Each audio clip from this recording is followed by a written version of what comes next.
Okay. All right, I'm gonna go up a little bit of a Yeah. curve here. I want you to get her. Oh! Oh! Ah! Oh!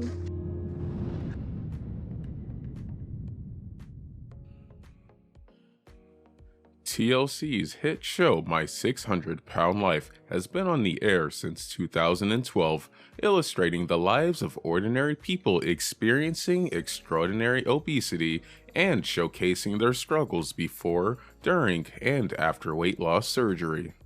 These individuals, often so large that other physicians cannot treat them, bring their hopes, dreams, and lives to the table and put them in the hands of Dr. Yunan Zaradan, a surgeon in Houston, Texas. More often than not, this crucial medical intervention helps to not just improve, but also save the lives of the show's participants. Even though My 600-Pound Life showcases the most intimate details of its participants, and we mean intimate, there are still surprising aspects about the show itself that aren't as readily apparent. For example, do some of the participants have shady past? What's the deal with the show's enablers? And just how did the show come to be in the first place?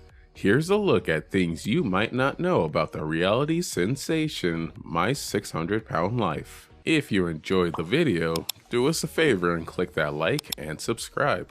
Now let's go ahead and get right into the list. If you've ever watched the TV show Intervention, you know about the clear link between childhood trauma and addiction to drugs and alcohol. My 600-Pound Life shows that it's the same deal with food addiction, which is what the participants all appear to be afflicted with.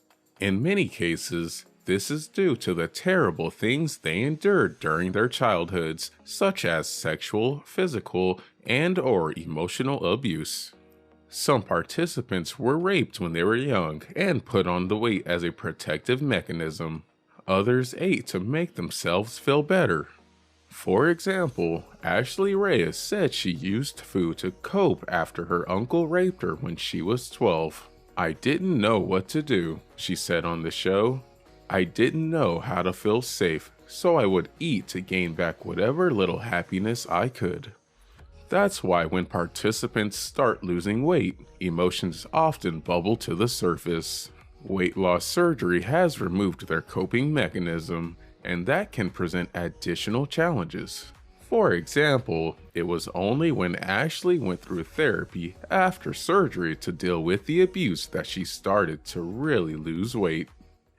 And I didn't know what to do. I didn't know how to feel safe. So I would eat to gain back whatever little happiness I could.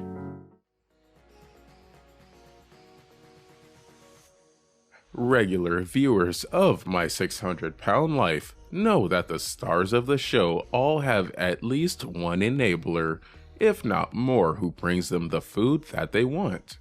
You might wonder why the enablers don't simply stop bringing them unhealthy food or commandeer the grocery cart at the supermarket, but it's not so simple. The psychology is, in fact, quite complicated. In some instances, the show's participants sometimes make their caretakers' lives miserable by hollering and throwing fits until they get what they want. In other cases, the enablers are also heavy and they don't want to change their own diet.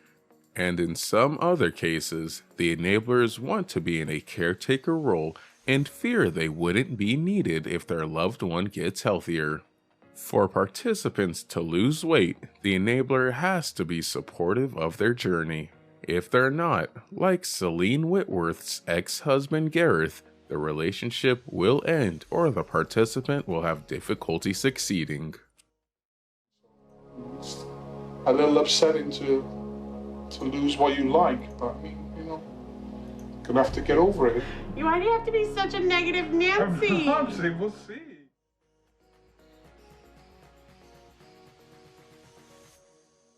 It might seem crazy or hard to believe, but most of the people on the show don't know exactly how much they weigh until they see Dr. Now. Oftentimes, the patients are shocked by the number that they see as they didn't expect it to be so high. So, how is it that so many of the stars of My 600-Pound Life are unaware of their actual size? It's likely because regular common bathroom scales generally don't measure over 300 pounds. Even scales in a typical doctor's office aren't built to account for a body weight that high, so it can be difficult to ascertain how much someone weighs if they exceed the limit. In case you were wondering, the scale in Dr. Now's office goes up to 900 pounds according to TLC.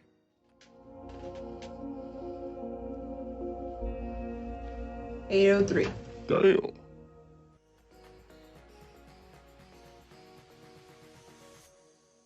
There are many heartwarming stories on My 600-Pound Life, like Paula Jones, who persevered through her struggles, lost hundreds of pounds, and became a motivational speaker. But then there are patients like James King, who ordered his family around from his bed. Not only did his daughter have to quit school to take care for him, but he also got his father to refinance his house to pay for transport to Dr. Now's office. He also manipulated his girlfriend Lisa. In turn, she gave in to his food demands, and he gained over 150 pounds on the show when he was supposed to be losing weight. Dr. Now finally fired him as a patient and never performed surgery because James didn't take it seriously. Sadly, James passed away at the age of 49 on April 3, 2020, according to his obituary. Stephen Asante gained notoriety in 2015 before he was on the show when a Rhode Island hospital kicked him out for ordering pizza while he was a patient there. He was reportedly abusive to the nurses during previous hospital visits. His lowest moment may have been when he accidentally knocked a plastic bottle filled with his urine on the floor for the nurse to clean up. Yikes. Last meeting with the doctor, I don't think it went as good as I planned. The doctor was very upset with me and he chewed me out.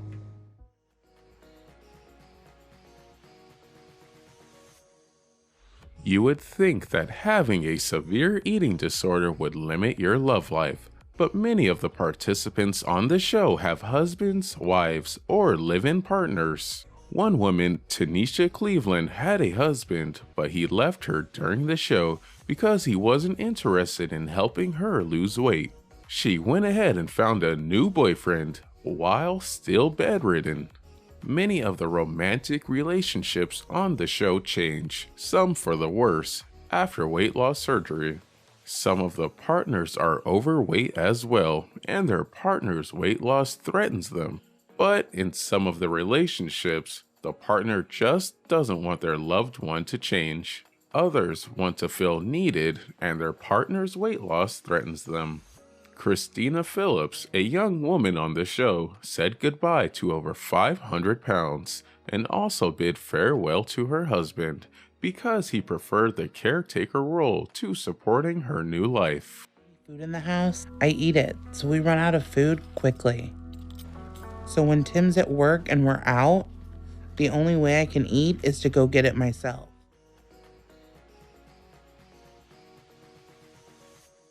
Washing or using the bathroom can be a struggle at 600 pounds, especially in a world built for smaller bodies. Some participants on the show have a hard time just trying to squeeze into the bathroom or shower at all. To that end, many of them rely on sponge baths as their primary method of hygiene. In any case, each individual on the show has to be filmed at least once washing their bodies. Genital areas are censored, but viewers still get a full view of the patient's large body. It's very intimate.